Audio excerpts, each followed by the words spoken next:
আসসালামু আলাইকুম। আজকে আমরা দেখব লিনাক্সের কমান্ড লাইন ইউজেস, এমন কিছু কমান্ড যেগুলো আপনার প্রতিনিয়ত লাগবে, যেগুলো দিয়ে আপনি মূলত হচ্ছে কমান্ড লাইন ইউজ করে বিভিন্ন ফাইল তৈরি, রিমুভ করা, বিভিন্ন মুভমেন্ট, লোকেশন, অনেক কিছু মানে যেগুলো আপনার প্রতিনিয়ত দরকার হবে। আমি সেই কমান্ডগুলো নিয়ে আজকে আলোচনা করব। Basic command. তো আমি টার্মিনালে চলে যাই, কমান্ড লাইন ইন্টারফেস। তো আমি এখানে যে একটু জুম ইন করে নিই।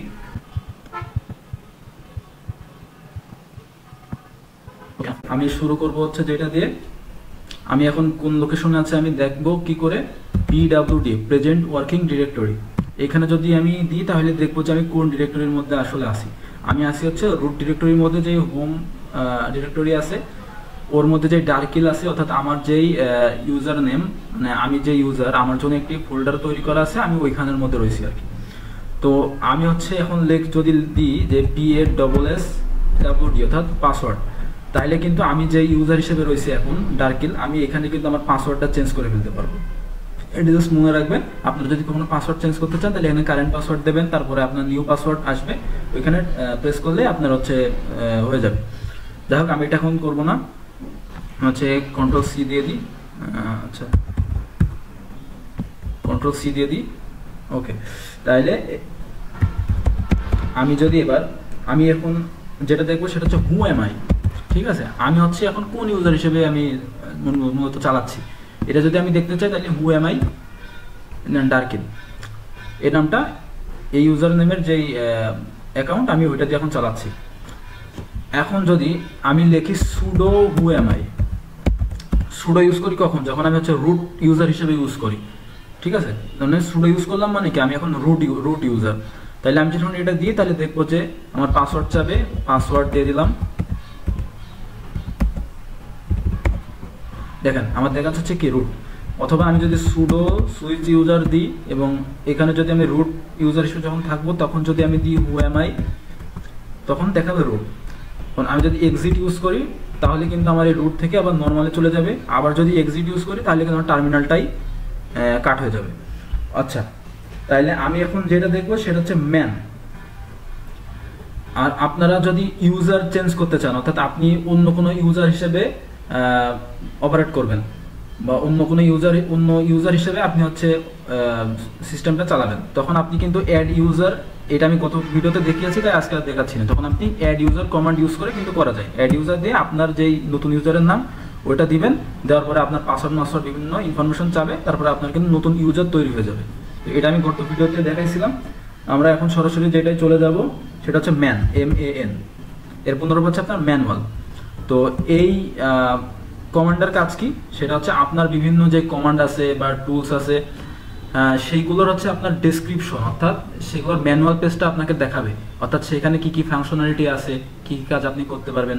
ফর এক্সাম্পল আমি দিলাম হচ্ছে ম্যান, আপনার হচ্ছে LS, অর্থাৎ আপনি LS এর কাজ তো জানেন যে লিস্টিং, ফাইল লিস্টিং দেখায়। তো LS এর মধ্যেও কিছু ফাংশনালিটি আছে। আমি যদি LS দিই তাহলে দেখেন আমার হচ্ছে LS এর এখানে প্রথমে একটু ডেসক্রিপশন দিছে, তারপরে LS এর সাথে -A লাগালে কি হয়, বড় হাতের A লাগালে কি হয়, -B লাগালে কি হয়, আপনার এইগুলো কিন্তু পুরো আপনি এটা ডেসক্রিপশন আকারে পাবেন। ঠিক আছে, আমি কিউ দিয়ে দিলাম। এবার ধরেন আমি লিখলাম হচ্ছে ম্যান SQL ম্যাপ, তাইলে কিন্তু SQL ম্যাপের যে আপনার যে হেল্প পেজটা থাকে, অর্থাৎ আপনার সেই ডেসক্রিপশন পেজ, ওইটা কিন্তু আপনি এখানে পাবেন। আচ্ছা, এবার এইভাবে আপনারা প্র্যাকটিস করবেন, ম্যান MKD ম্যান ডিরেক্টরি কি কি আছে এগুলো আপনারা প্র্যাকটিস করবেন। এবার ম্যানের আরেকটা কাজ দেখবো, সেটা হচ্ছে আপনার কিওয়ার্ড দিয়ে আপনি যে কিওয়ার্ডগুলো চান সেগুলো আপনি বের করে ফেলতে পারবেন। MAN-K, এই কে হচ্ছে কিওয়ার্ড। আপনি ধরেন SSH যুক্ত যে কিওয়ার্ডগুলো আছে, আপনি সেগুলো লোকেশন আপনি চান বা সেগুলো আপনি চাচ্ছেন, তো আপনি ম্যান-K SSH দিলেন। তা এখন SSH কিওয়ার্ডগুলো আলাদা যে কমান্ডগুলো আছে সেই কমান্ডগুলো কিন্তু আপনাকে শো করবে। কারণ হচ্ছে আপনি দিলেন হচ্ছে ম্যান-K PASSWD, এখন পাসওয়ার্ড রিলেটেড যত কমান্ড আপনি ইউজ করতে পারবেন সেগুলো আপনাকে শো করবে। আচ্ছা, এবার আমি দেখবো হচ্ছে অ্যাপ্রোপস, এটা হচ্ছে ওই ম্যানুয়ালের সাথে সম্পৃক্ত। আপনি অ্যাপ্রোপস দিয়ে যেই কমান্ডটা আপনি দিবেন, মানে আপনি যেই নামটা আপনি অ্যাপ্রোপসের পরে আপনি দিবেন, দিয়ে আপনি ইন্টার ক্লিক করলে আপনার যে সকল ম্যান পেজের আপনার ডেসক্রিপশনে আপনার সেই কিওয়ার্ডগুলো আছে, সেই টুলগুলো বা সেই কমান্ডগুলো আপনাকে দেখাবে। ধরেন অ্যাপ্রোপোজ আপনি দিলেন হচ্ছে ডিরেক্টরি, ঠিক আছে? তাহলে আপনার যেই টুল বা যেই কমান্ডগুলো বাইনারিগুলো যে সেইগুলোর ডেসক্রিপশনে ডিরেক্টরি কিওয়ার্ডটা আছে যেগুলোর, যেমন আপনার হচ্ছে দেখেন সিগডির এই টুলের মধ্যে আপনার ডিরেক্টরি ইয়েটা পাবেন, আপনি কিওয়ার্ডটা পাবেন, সেগুলো আপনাকে শো করতেছে। অর্থাৎ যেই ম্যান পেজের ডেসক্রিপশনে আপনার কিওয়ার্ডগুলো থাকবে। আচ্ছা, এবার হচ্ছে আপনারা যদি আবার লেখেন অ্যাপ্রোপোজ পার্টিশন, তাহলে আপনার সেই টুলগুলো বা ইয়েগুলো দেখাবে, যেগুলোর সেই বাইনারিগুলো দেখাবে যেগুলোর হচ্ছে আপনার মধ্যে পার্টিশন ইয়েটা আছে। যেমন এই দেখেন এখানে ফিক্স পার্টস, এই টুলটার মধ্যে আপনার হচ্ছে যে পার্টিশন কিওয়ার্ডটা আছে। এবার আমরা চলে যাব যেটাই আমরা ক্লিয়ার করে নিই। এবার আমরা চলে যাব যেটাই, সেটা হচ্ছে এলএস। এটা তো আমি গতকাল দেখাইছিলাম, লিস্টিং ফাইল দেখানোর জন্য এলএস ইউজ করা হয়। অর্থাৎ আপনি যে ডিরেক্টরির মধ্যে আছেন, আমি এখন আছি কোথায়, পিডব্লিউডি, আমি হচ্ছে এখন আছি আমার যেই ফোল্ডার ডিরেক্টরিটা ক্রিয়েট করা আছে হোমের মধ্যে, ওইখানে। এখন আমি যদি এখানে এলএস দিই, তাহলে আমার হচ্ছে এর আন্ডারে যতগুলো ডিরেক্টরি আছে বা ফাইলস আছে সেগুলো আমাকে শো করবে। কোনো ডিরেক্টরি তো মুভ করতে হয় কি করে, আপনি সিডি, আপনি যে রুট ডিরেক্টরিতে যাবেন, রুট ডিরেক্টরিতে আপনি ইউজারের মধ্যে যাবেন, এইভাবে তো আপনি ডিরেক্টরি মুভ করেন। এখন আপনি যদি এখানে এলএস দেন, তাহলে আপনার হচ্ছে এর আন্ডারে যেই ডিরেক্টরিগুলো আছে বা ফাইলসগুলো আছে সেগুলো আপনাকে শো করবে। তা আপনি যদি একবারে কাজটা করতে চান, অর্থাৎ আপনি সিডিতে যে প্রথমে ডিরেক্টরিতে যাবেন, তারপরে ওইখানে যাওয়ার এলএস দিবেন পরের লাইনে, এইভাবে না করে আপনি যদি কাজটা একবারে করতে চান, তাহলে আপনি কি করবেন, সেটা হচ্ছে আমি এবার আগের পজিশনে চলে যাই। ঠিক আছে, পিডব্লিউডি, আমরা এখন সে আগের পজিশনে আছি। এবার আমি করব কি, এলএস দিয়ে আমি, অর্থাৎ আমি ফাইল লিস্টিংগুলো দেখতে চাবো কোথায়, সেই ইউজারের মধ্যে।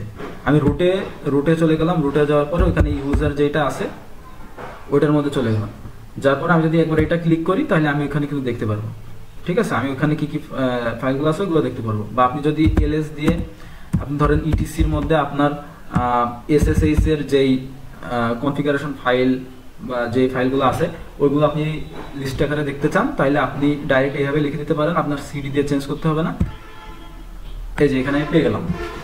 এখন এলএস এর আরো কিছু কাজ দেখাই, সেটা হচ্ছে আপনার এলএস, আপনি যদি এলএস এর ম্যানুয়াল পেজে যান, তাহলে আপনি দেখবেন যে ডট এ আছে, তারপরে ডট এল আছে। ঠিক আছে, এই দুটো আমরা খুব ঘন ঘন ইউজ করি। সেটা হচ্ছে ডট এ দিয়ে আমরা যেটা বুঝাই, আমরা যেটা চাই সেটা হচ্ছে আপনাকে হিডেন ফাইলগুলো দেখাতে হবে। আমরা এলএস এর সাথে ডট এ দিই, তার মানে তুমি যে ফাইল লিস্টিংগুলো দেখাবা, আমার নর্মালি যে ফাইলগুলো দেখাচ্ছে এখানে কিন্তু আমার সব ফাইল নেই। ঠিক আছে, আমাকে তুমি হিডেন যে ফাইলগুলো তোমার এই ডিরেক্টরির মধ্যে আছে ওইগুলো তুমি আমাকে দেখাবা। এই জন্য আমরা ড্যাশ এ ইউজ করি। আর ড্যাশ এল ইউজ করি মানে কি, যে তুমি আমার একটা ফাইল তুমি একটা লাইনের মধ্যে দেখাবা, এটা তুমি আলাদা আলাদা অনেকগুলো লাইনের মধ্যে দেখাবা না, আমাকে একটা লাইনের মধ্যে দেখাবা। তা আমরা এই দুটো আলাদা আলাদা না লিখে আমরা একসাথেও লিখতে পারি, ড্যাশ এ এল। এবার আমরা যদি চলে যাই যে ইটিসি, আমরা রুটের মধ্যে যে ইটিসি আছে ওইটার মধ্যে ধরেন আমার হচ্ছে অ্যাপাচি 2 বা এসএসএস, আপনি যেটার মধ্যে যাইতে চান, আমি ধরেন অ্যাপাচি 2 গেলাম, যার পরে ইন্টার মারলাম, তাহলে আমার হচ্ছে প্রত্যেকটা ফাইল বা প্রত্যেকটা ডিরেক্টরি যাই আছে সেগুলো আমাকে এক লাইনের মধ্যে দেখাইছে। প্লাস হচ্ছে এখানে আরও কিছু ফাইল কিন্তু অ্যাড করে দিয়েছে, যেগুলো আমার হিডেন অবস্থায় থাকে নর্মালি, সেগুলো আমি এই যে ড্যাশ এ দিয়ে আমি ওইগুলো কিন্তু বের করে আনছি। যেমন ধরেন আমি এখানে আছে যে এসএসএইচ এর মধ্যে কি কি ফাইল আছে ওইগুলো আমি দেখাইছিলাম। তা এখানে আমার দেখাইছিল 1 2 3 4 5 6 7 8 9 10 11টা। এখন আমি যদি লিখি যে ls dash al etc ssh, তাইলে কিন্তু আমার দেখেন এবার কয়টা দেখাবে, 1 2 3 4 5 6 7 8 9 10 11 12টা। একটা কিন্তু আমার বেশি দেখাইছে। তো আশা করি আপনারা বুঝছেন। এবার আমরা ls দিয়ে আপনার হচ্ছে কোনো একটি ডিরেক্টরির মধ্যে, অর্থাৎ ধরেন আপনার এসএসএইচ এর মধ্যে কোনো একটা ফাইল আমরা সিলেক্ট করব, মানে কোনো এসএসএইচ এর মধ্যে আমার কোনো একটা ডিরেক্টরি আছে, সেই ডিরেক্টরির মধ্যে কি কি ফাইল আছে আমি ওটা দেখার চেষ্টা করব। তা আমি ওর মধ্যে কি কি ডিরেক্টরি আছে আমি এগুলো জানি না, আমি এগুলো একবার এখানেই দেখতে চাই এই লাইনে। তো আমি এলএস দিলাম, দেওয়ার পরে আমি এবার ইটিসি SSH আমার, অর্থাৎ আমি SSH এর মধ্যে যে ডিরেক্টরিগুলো আছে ওই ডিরেক্টরিগুলোর মধ্যে আমার কোন ফাইলগুলো আছে ওইগুলোর মধ্যে জাস্ট একটা ট্যাবে এখানে একটা দিয়ে যদি আমরা ট্যাব ইউজ করি তাহলে আমরা দেখতে পারবো যে এর মধ্যে কি কি আছে, তখন আমরা এটা দেখেই কিন্তু লিখে ফেলতে পারবো। ধরেন আমি SSH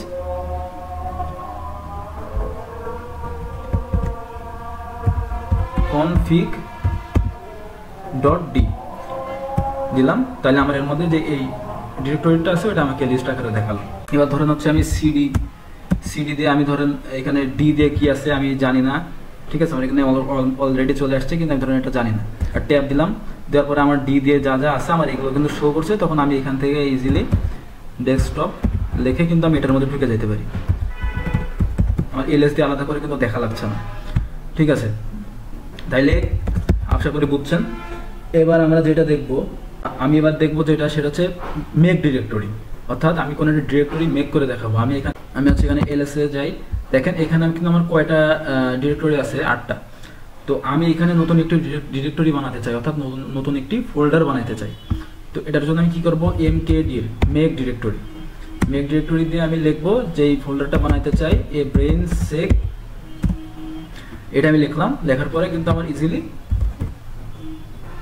দেখেন আমার এখানে কিন্তু চলে আসছে যে ব্রেইনসেক চলে আসছে, ঠিক আছে। এবার আমি যাব সিডি ব্রেইনসেকের মধ্যে যাব, এর মধ্যে এখন কিছু নাই, আমি এর মধ্যে ধরেন আরো 2টা ডিরেক্টরি বানাবো। তাহলে আমি কি করবো, আবার mkdir ধরেন ব্রেইন নামে একটা ডিরেক্টরি বানাবো, ব্রেইন, এটা আমার ব্রেইনসেকের মধ্যে ব্রেইন, এন্ড আরেকটা ডিরেক্টরি বানাবো সেটা হচ্ছে সিকিউরিটি, ঠিক আছে। তাহলে ls, তাহলে আমার 2টা ডিরেক্টরি তৈরি হয়ে গেল। তো এখন যদি আমি এই কাজটা একবারে করতে চাই, অর্থাৎ আমি প্রথমে যে একটা ডিরেক্টরি বানালাম ওর আন্ডারে আবার 2টা বানাইলাম, এই 2টা যদি আমি একবারে করতে চাই তাহলে আমি কি করব, তখন আমার হচ্ছে প্রথমে যেটা বানাইছি ওইটা হবে আমার প্যারেন্ট ডিরেক্টরি, আর ওর আন্ডারে ওর বাচ্চা থাকবে বাকিগুলো। এটার জন্য আমরা যেটা করব, আমি এইগুলো প্রথমে ডিলিট করে দিই যেগুলো এখন বর্তমানে বানালাম। তো এগুলো ডিলিট করাটাও শিখে নেন আপনারা। সেটা হচ্ছে যদি আমি ডিরেক্টরি ডিলিট করতে চাই তাহলে rm, অর্থাৎ রিমুভ rf -rf, তারপরে ব্রেইন, তারপরে সিকিউরিটি, আমি এই 2টা ডিরেক্টরি আমি ডিলিট করে দিচ্ছি, রিমুভ করে দিচ্ছি।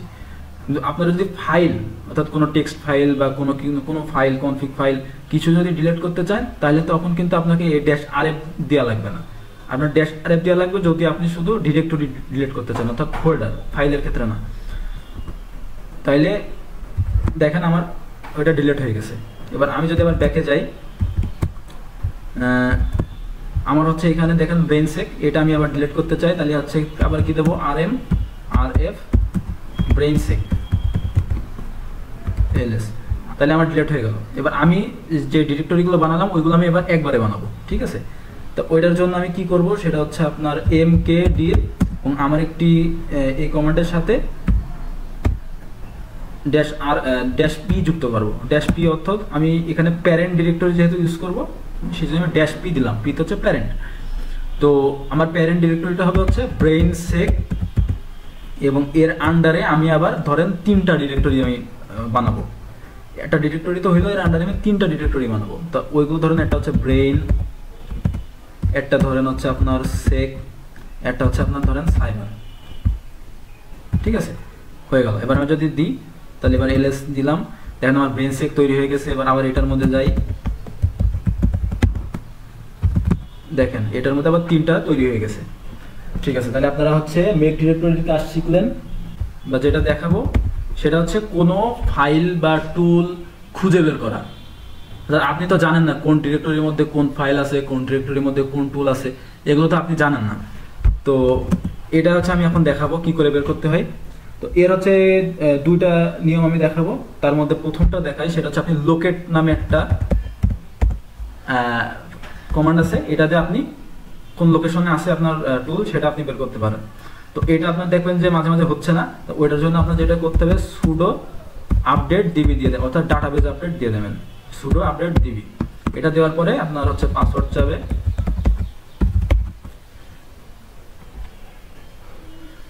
আচ্ছা। এবার যদি আপনি দেন লোকেট, ধরেন মেটাএক্সপ্লয়েট দিলাম, মেটাএক্সপ্লয়েট ফ্রেমওয়ার্ক, ঠিক আছে। বাবা দেখেন কতগুলো দিছে, অর্থাৎ আপনার যে মেটা এক্সপ্লয়েট ফ্রেমওয়ার্ক কিওয়ার্ডটা আপনার যে যে জায়গায় আছে সেই জায়গাগুলোর লোকেশন কিন্তু আপনারা দিয়ে দিছে। কিন্তু এখানে দেখেন একটা ঝামেলা কি, সেটা হচ্ছে আপনার মেটা এক্সপ্লয়েট ফ্রেমওয়ার্ক আমি যেটা লিখছি ওর সাথে আরও কিছু যদিও অ্যাড থাকে সেগুলোও কিন্তু আমাকে দিয়ে দিছে।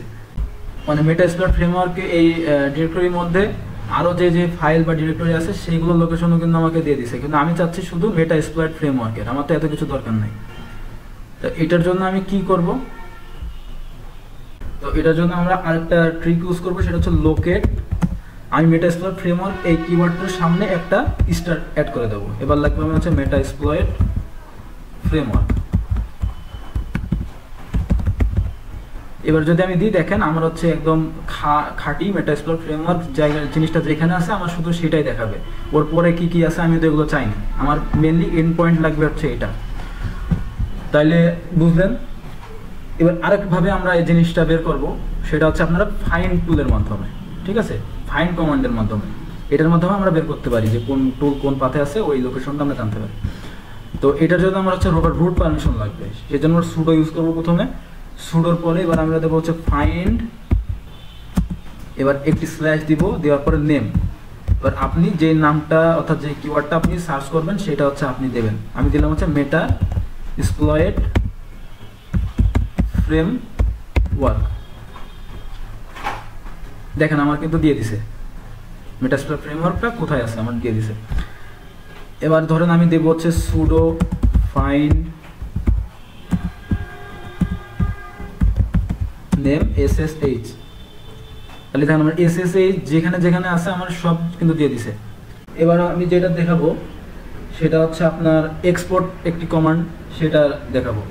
এক্সপোর্ট, এক্সপোর্টের মাধ্যমে কি করবেন, আপনারা কোনো ভ্যারিয়েবল তৈরি করতে পারবেন। ধরেন আপনারা হচ্ছে google.com, ঠিক আছে, google.com আপনি বারবার ইউজ করেন, সার্চ করেন, ওই google.com আপনি বারবার লিখবেন না, ওর আপনি একটা ভেরিয়েবল সেট করে দেবেন, ভেরিয়েবল আকারে আপনি সেট করে দেবেন। ধরেন x সমান google.com বা b সমান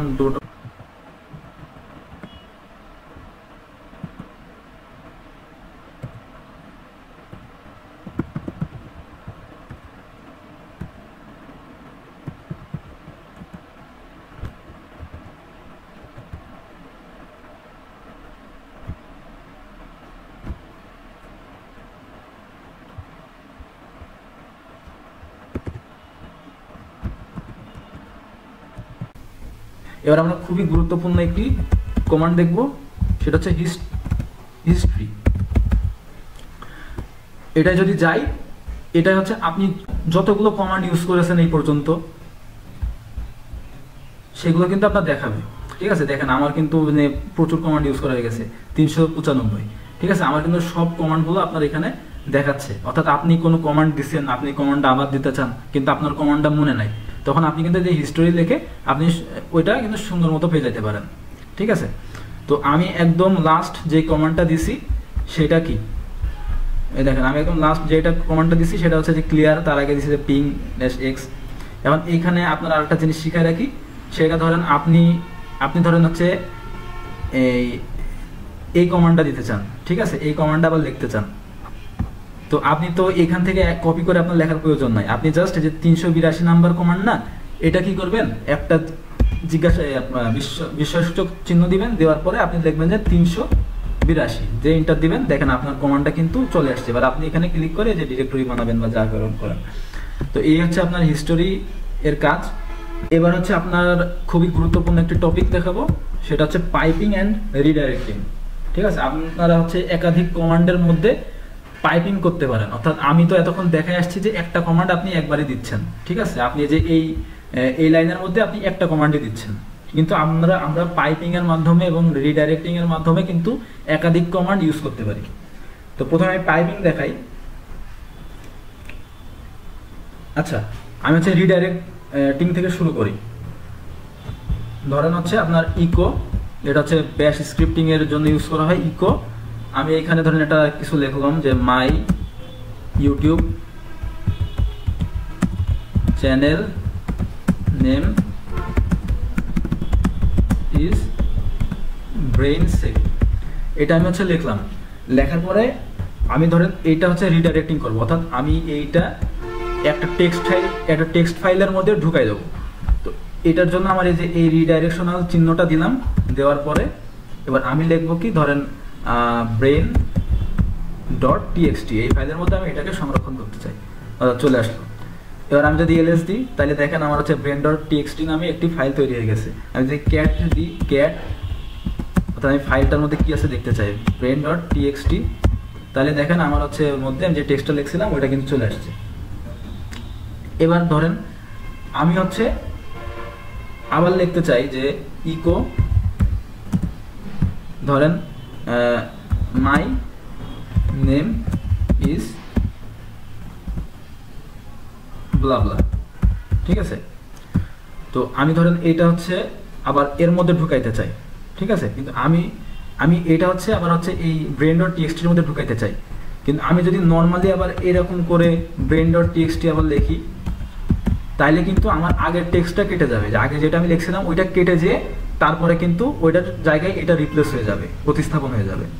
তো আমি ওইটা রাখতে চাই, প্লাস আমি এই লাইনটা অ্যাড করতে চাই। তাহলে এটার জন্য আমি যেটা করব সেটা হচ্ছে ডবল রিডাইরেক্টিং, আমি আরেকটা এটা অ্যাড করব। অ্যাড করার পরে এবার যদি আমি এন্টার দিই, এবার আমি যদি লিখি যে ক্যাট ব্রেন ডট টিএক্সটি, তাহলে দেখেন আমারও কিন্তু চলে আসছে, ঠিক আছে, আমার দুইটা লাইনই কিন্তু আমার চলে আসছে। তো এই ক্যাট অর্থাৎ আপনার টেক্সট এডিটিং, এই ক্যাট দিয়ে কি করা যায় আরও, এইগুলো নিয়ে আমার পুরো একটি ডেডিকেটেড একটা ভিডিও আমি বানাবো, কারণ এইগুলো একটা আলাদা টপিক। আপনি হচ্ছে কোনো একটা টেক্সট ফাইলের বা কোনো একটা পাইথনের ফাইল, কনফিগ ফাইল, ওইগুলোর মধ্যে আপনি কি করে কাটসাট করবেন, এডিট করবেন, কি করে ফরম্যাটিং করবেন, এইগুলোর জন্য আলাদা কিন্তু একটা ভিডিও বানাবো। তো আজকে আমরা বেসিক কিছু কাজ দেখে নিই যেগুলো আপনার নর্মালি সবসময় লাগবে। তো এই রিডাইরেক্টিং এইটুকু বুঝলেন আপনি। এবার আমি যদি ব্যাক রিডাইরেক্টিং এর কাজ দেখি, সেটা হচ্ছে আপনি যে টেক্সট ফাইলটা বানাইলেন, ধরেন আপনি ওইটার মধ্যে কতগুলো ক্যারেক্টার আছে, অর্থাৎ কতগুলো অক্ষর আছে, আপনি যদি ওইটা দেখতে চান তাইলে আপনি wc.m, এই .m এটা দিয়ে আমি ক্যারেক্টার দেখতে চাচ্ছি, আর wc.-l থাকলে সেটা কিন্তু আপনার কয়টা লাইন আছে ওইটা আমার দেখাবে। তা আমি এই কমান্ডটা দিলাম যে আমাকে তুমি ক্যারেক্টার নাম্বার দেখাও, তুমি আমার এই যে এই টেক্সট ফাইলের ব্রেন ডট টিএক্সটি এই ফাইলে, তাহলে দেখেন আমার যে এখানে মোট 54টা ক্যারেক্টার আমার আছে। এটা আমি ব্যাক রিডাইরেক্টিং চিহ্ন ব্যবহার করলাম। এবার আমি যদি লিখি যে wc.m,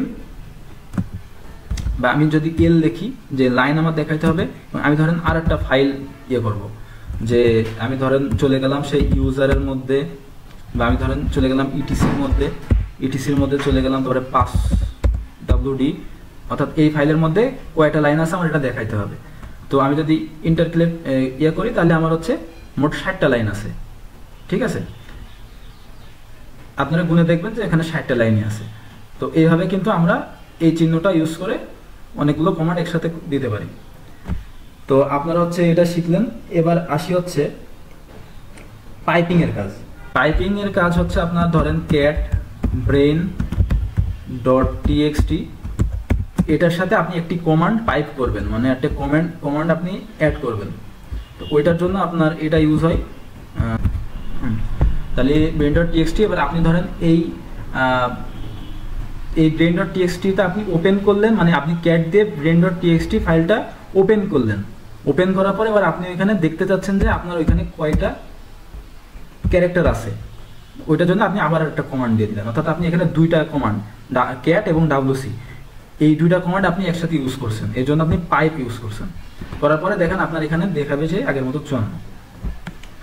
এবার ধরেন হচ্ছে আপনি কোনো একটি ফাইলে ঢুকে ওইখানে আপনি এলএস দেখতে চান, ধরেন আপনি হচ্ছে সিডি ইউজার শেয়ার মেটাস্প্লয়েট ফ্রেমওয়ার্ক, এর মধ্যে আপনার হচ্ছে কি ফাইল আছে, ফাইলের লিস্টিংগুলো আপনি একবারে দেখতে চান। তো ওইটার জন্য আপনি কি করবেন, আপনি পাইপিং ইউজ করবেন, ইউজ করে আপনি লিখবেন যে এলএস, ঠিক আছে। আপনি একবারে আবার দিয়ে দেন এল ওইটা দিয়ে দেন, তাহলে দেখবেন যে দুইটা কাজ একবারে হয়ে যাবে, ঠিক আছে। আপনার দেখেন এবার হচ্ছে আমরা পাইপিং এর আরো কিছু দেখব, সেটা হচ্ছে আপনি ধরেন ক্যাট, এবার আমি হচ্ছে পাইপিং ও রিডাইরেক্টিং একসাথে ইউজ করব। ধরেন ক্যাট ব্রেন ডট টিএক্সটি, এটার সাথে আপনি পাইপ wc ডট এম। তাহলে আপনার হচ্ছে ব্রেন ডট টিএক্সটির মধ্যে কয়টা ক্যারেক্টার আছে ওইগুলো আপনাকে শো করবে। এবং ধরেন আপনি নাম্বারটা আরেকটি ফাইলের মধ্যে রেখে দিতে চান, তাহলে ওইটাকে আপনি রিডাইরেক্ট করবেন হচ্ছে আরেকটি ফাইলের মধ্যে। তখন সেটা হচ্ছে ধরেন কাউন্ট ডট টিএক্সটি, এটার মধ্যে ধরেন আপনি সেটাকে জমা করে রাখবেন, ওই নাম্বারটা আপনি সেভ করে রাখবেন। তাহলে আপনি এইভাবে ইউজ করতে পারেন ওয়ান লাইনার। তাহলে এবার আমি যদি ক্যাট কাউন্ট ডট টিএক্সটি লিখি, তাহলে দেখেন আমার 54 চলে আসছে। তো এইভাবে আপনারা হচ্ছে পাইপিং ও রিডাইরেক্টিং ইউজ করতে পারেন। এবার ধরেন আমি আরেকটা কাজ দেখাই, ধরেন বানাবো, সেটা হচ্ছে mkdir বাংলাদেশ। বাংলাদেশ নামে একটি ডিরেক্টরি তৈরি হয়েছে। এবার ধরেন আমি চলে গেলাম ls বাংলা সিডি বাংলাদেশ,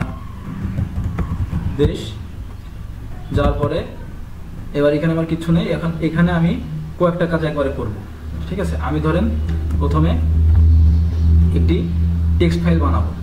প্রথমে আমি যদি টেক্সট ফাইল বানাইতে চাই, আমি তো প্রথমে আগে করছিলাম কি ইকো দিয়ে একটা টেক্সট লিখে ওইটাকে একটা টেক্সট ফাইলের মধ্যে রিডাইরেক্ট করছিলাম একবারে। কিন্তু আমি যদি প্রথমে একটি টেক্সট ফাইল বানাতে চাই, তাহলে ওটার জন্য আমি যেটা ইউজ করবো সেটা হচ্ছে টাচ। ধরেন হচ্ছে বাংলাম্যান ডট টিএক্সটি একটা ফাইল বানাইলাম। বানানোর পরে এবার আমি ওইটাকে বানানোর পরে এবার আমি ধরেন এর মধ্যে কিছু লিখবো। লেখার জন্য আমি কি ইউজ করবো, ইকো লিখলাম। ইকোর পরে আমি এখানে দিব ধরেন হচ্ছে মাই কান্ট্রি ইজ বাংলাদেশ লিখলাম। লেখার পরে এবার আমি এটাকে রিডাইরেক্ট করবো হচ্ছে সেই বাংলাম্যান ডট টিএক্সটি এটার মধ্যে। করার পরে আমি এবার এটাকে হচ্ছে আপনার পাইপ করব যে তুমি এবার wc ডট এম, এটা কয়টা ক্যারেক্টার আছে তুমি সেটা আমাকে দেখাও। শুধু দেখাবাই না, সে দেখানোর সাথে সাথে আমার এটাকে তুমি নাম্বার ডট টিএক্সটি নামে একটি ফাইলের মধ্যে ঢুকে দিবা। তো এবার যদি আমি ক্লিক করি, তাহলে কিন্তু আমার কাজটা হয়ে গেছে। দেখেন আমি কত কাজ একটা লাইনের মধ্যে করে ফেললাম, ওয়ান লাইনের মধ্যে। এবার যদি আমি দেখি যে ls দিই, তাহলে দেখেন আমার এখানে কিন্তু বাংলাম্যান এবং নাম্বার ডট টিএক্সটি দুইটা ফাইল কিন্তু তৈরি হয়ে গেছে। এবারে যদি ক্যাট বাংলাম্যান ডট টিএক্সটিতে যাই, তাহলে দেখেন আমার এই সেই টেক্সটটা দেখাচ্ছে। এবং আমি যদি ক্যাট নাম্বার ডট টিএক্সটিতে যাই, তাহলে সেই কতগুলো ক্যারেক্টার ছিল ওইগুলো কিন্তু দেখাচ্ছে। তো আশা করি আপনারা এটুকু বুঝছেন। বাদ বাকি আপনার এই যে বিভিন্ন ফাইল এডিটিংয়ের কাজ, ফরম্যাটিংয়ের কাজ, টেক্সট ফাইল, বিভিন্ন কনফিগ ফাইল, এইগুলোর কাজ আমি কিন্তু পুরো ডেডিকেটেড একটি ভিডিও এটার জন্য বানাবো। এবার আসি হচ্ছে আপনার গ্রেপের কাজ। গ্রেপ সবসময় হচ্ছে পাইপিংয়ের পরে ইউজ করা হয়। তো ক্লিয়ার করে নিই। ধরেন হচ্ছে আপনি যাবেন ls etc ssh এটার মধ্যে। তো এটার মধ্যে যে কিছু ফাইল আছে, এখন ধরেন আপনি চাচ্ছেন যে আপনি শুধু এখানে যে কনফিগ ফাইলগুলো আছে, অর্থাৎ কনফিগ কিওয়ার্ড আলা যে ফাইলগুলো আছে, আপনি শুধু এইগুলোই চাচ্ছেন, আপনি বাকিগুলো চাচ্ছেন না। তো এটার জন্য আপনি কি করবেন, আপনি আবার দিয়ে দেন, একবারে দিচ্ছি আমি ls etc ssh, এটার সাথে আপনি পাইপ করবেন কি গ্রেপ কনফিগ, অর্থাৎ কনফিগটা এর সাথে গ্রেপ আছে যেটার সাথে শুধু এগুলোই দেখাবো আমাকে। তো এটা দেখেন আমার শুধু এগুলোই কিন্তু দিয়ে দিচ্ছে, বাকিগুলো আমাকে দিচ্ছে না। আচ্ছা, এবার ধরেন হচ্ছে আমি লিখবো যে ls ডট la, আমি চাচ্ছি হচ্ছে আপনার ইউজার বিন গ্রেপ, তুমি যেই জিপ ফাইলগুলো আছে তুমি শুধু সেইগুলোই আমাকে দিবা। তো এটা দেখেন শুধু আপনার এই কিওয়ার্ডগুলো আলা ফাইলগুলোই আমাকে দিচ্ছে। তো এই হচ্ছে আপনার গ্রেপের কাজ মূলত। আরেকটা নর্মাল জিনিস দেখাই আপনি ধরেন কোন একটি টেক্সট ফাইলের মধ্যে কোনো এডিট করতে চান, আপনি তো এডিট করতে অবশ্যই এডিট করতে পারেন, কিন্তু আপনি যদি জাস্ট কমান্ডের মাধ্যমে এডিট করতে চান তাইলে কি করবেন, ধরেন ইকো ধরেন মাই নেম ইজ ব্লা ব্লা, ঠিক আছে। এটা হচ্ছে আপনি একবারে এডিট করতে চান, অর্থাৎ আপনি যে ব্লা ব্লা এটার পরিবর্তে আপনার নাম লিখতে চান, ঠিক আছে। এটার জন্য আপনি কি করবেন, আপনি হচ্ছে পাইপিং করে দেন। এবার আপনি যেই কমান্ডটা ইউজ করবেন সেটা হচ্ছে SED, সেট দেওয়ার পরে এবার আপনি একটি এই চিহ্ন দিবেন, এবার এস দিবেন, দেওয়ার পরে এবার আপনি যেটা হচ্ছে চেঞ্জ করে যেটা দিতে চান, ধরুন আমি দেব হচ্ছে বাংলা ম্যান, এটা দিলেন। দেওয়ার পরে এবার আপনি কোনটার পরিবর্তে চেঞ্জ করতে যাচ্ছেন ওইটা দিবেন। এবার আমি যেটা পরিবর্তে চেঞ্জ করতে চাচ্ছি সেটা হচ্ছে ব্লা ব্লা। এবার আপনি হচ্ছে এটা ক্লোজ করে দিবেন, ঠিক আছে। এবার যদি আমি এটা দিই তাহলে দেখেন আপনি হচ্ছে, সরি এখানে ভুল হয়েছে একটু, আপনি যেটা হচ্ছে চেঞ্জ করবেন ওটা আপনি প্রথমে দিবেন, আর আপনি যেটা দিতে চান ওইটা হচ্ছে আপনি পরবর্তীতে দিবেন। আপনি ধরেন পরে দিলেন বাংলা ম্যান, তাইলে এই দেখেন আপনার চলে আসে, চেঞ্জ হয়ে গেছে, my name is Bangla man. তো এটুকু আপনারা জাস্ট জেনে রাখেন। এবার আপনারা যদি কোনো জিপ ফাইলকে আনজিপ করতে চান তাহলে আপনারা নর্মালি আনজিপ কমান্ড ইউজ করতে পারেন, বা আপনারা গান জিপ ইউজ করতে পারেন। তো ধরেন হচ্ছে যে লাস্টে ডট যে থাকে এইগুলো হচ্ছে জিপ ফাইল, এগুলোকে আপনারা আনজিপ করতে gele আপনারা GUNZIP এই কমান্ডটা আপনারা ইউজ করতে পারেন। আপনারা কিন্তু গান জিপ ইউজ করে যে ডট যে ফাইলটা থাকে সেটা কিন্তু আপনারা হচ্ছে আনজিপ করে ফেলতে পারেন। তো এটা জাস্ট জানিয়ে রাখুন। এবার হচ্ছে আপনারা wc.-l এটার কাজ তো আপনারা বুঝছেন। তারপরে হচ্ছে তাই এটা কি করে, এটা হচ্ছে আপনার যতগুলো লাইন আছে সেগুলো আপনাকে শো করে। ধরুন আমি হচ্ছে লিখলাম wc.l etc.PASSWD, তাইলে আপনার মোট লাইন কয়টা আছে, 60টা। এটা আপনাকে দেখালো। এবার আপনি যদি হেড কমান্ডটা ইউজ করেন, হেড কমান্ডটা সেই একইটার জন্য ইউজ করেন যে etc.passwd, তাইলে কিন্তু আপনার যে প্রথম 10টা লাইন সেগুলো শো করবে, প্রথম 10টা লাইনে আপনাকে শো করছে। তো এবার হচ্ছে আপনি ধরেন আপনি কোন একটা পিং কমান্ড দিলেন, পিং ধরেন google.com, আপনি তো সেট করে রাখছিলাম google.com দিলেন, আপনার ওই কমান্ডটা চলতে আছে, ঠিক আছে, চলতে আছে, ঠিক আছে। এবার যদি আপনি, আমার নেট নাই এই জন্য হচ্ছে এটা দেখাতে পাচ্ছি না, আপনি যদি জবস কমান্ডটা দেন তাহলে আপনি কিন্তু যেই কমান্ডগুলো রানিং অবস্থায় আছে আপনি সেগুলো আপনি কিন্তু দেখতে পারবেন। লাস্টের যে কমান্ডটা আমরা দেখে ভিডিওটা শেষ করব সেটা হচ্ছে এলিয়াস। এটা কিন্তু খুবই গুরুত্বপূর্ণ। আপনারা যদি কোনো একটি কমান্ড বা কোনো কিছু যেটা আপনাকে দিতে, মানে যে কমান্ড আপনাকে লিখতে বোরিং লাগে, একটু বড় কমান্ড, সেটাকে কিন্তু আপনারা আপনাদের ইচ্ছা মতো কোনো নামে সেভ করে রাখতে পারেন। ধরেন আপনি এলিয়াস দিলেন, দেওয়ার পরে এবার আমি যদি লিখি যে ABC, আপনি এটা সেট করতে চান হচ্ছে ধরেন sudo apt আপডেট, এটার জন্য সেট হয়ে গেল। এবার যদি আমি দেন হচ্ছে ABC, তাইলে আপনার পাসওয়ার্ড চাচ্ছে, দেখেন আপনার কিন্তু আপডেট হচ্ছে, ঠিক আছে। আমি এটাকে কেটে দিই। তো এইভাবে আপনারা কিন্তু এলিয়াস করতে পারেন। বাট আপনি যদি আপনার আবার ব্যাক পজিশনে আসতে চান যে আমি আর ABC এটা জন্য ইউজ করতে চাই না, আমি sudo apt আপডেট ইউজ করব, তাইলে আপনি কি করবেন, সেটা হচ্ছে আপনি আন এলিয়াস ABC যেটা আপনি হচ্ছে সেট করছিলেন, দেওয়ার পরে আমার কিন্তু এটা আনএলিয়াস হয়ে গেল। এখন যদি আমি আবার দিই ABC কমান্ড তাহলে কিন্তু আমার কোনো কাজ হবে না, ঠিক আছে। তাহলে এই হচ্ছে আজকের ভিডিও। আপনারা এইভাবে এলিয়াস ইউজ করে কিন্তু আপনাদের কাজকে অনেক সহজ করে নিতে পারেন। আপনাদের অনেক বড় বড় কমান্ড যেগুলো আপনাকে প্রতিনিয়ত ইউজ করতে হয় সেগুলো কিন্তু আপনি ছোট আপনার নাম দিয়ে বা কোনো একটা কিছু দিয়ে সেভ করে রাখতে পারেন। তখন আপনি নামটা জাস্ট লিখলেই আপনার কিন্তু কাজ হয়ে যাবে, ঠিক আছে। ধরেন আমি লিখবো হচ্ছে এলিয়াস বাংলা সমান SQL ম্যাথ, ঠিক আছে। এবার আমি যদি এখানে দিই বাংলা, দেখেন আমার কিন্তু SQL ম্যাপটা অন হয়ে গেছে। এবার আমি আবার আনএলিয়াস করে দিই, আলিয়াস বাংলা, দেখেন আমার আবার আগের পজিশনে চলে আসছে। এখন আমি বাংলা দিলে কিচ্ছু হবে না, ঠিক আছে। তো এই হচ্ছে আজকের ভিডিও। আশা করি অনেক কিছু আপনাদেরকে দেখাতে পারছি।